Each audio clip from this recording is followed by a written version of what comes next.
Hi friends, if you're in the 3-year-old class, this is your homework for January. It says, how do you build a snowman? You can talk with an adult and you can either try writing it or have somebody help you. How many blankets do you need to keep warm? Which blanket is your favorite? And draw a picture or write a story about it.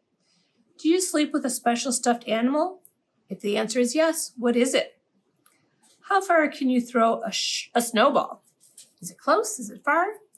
And practice writing your name.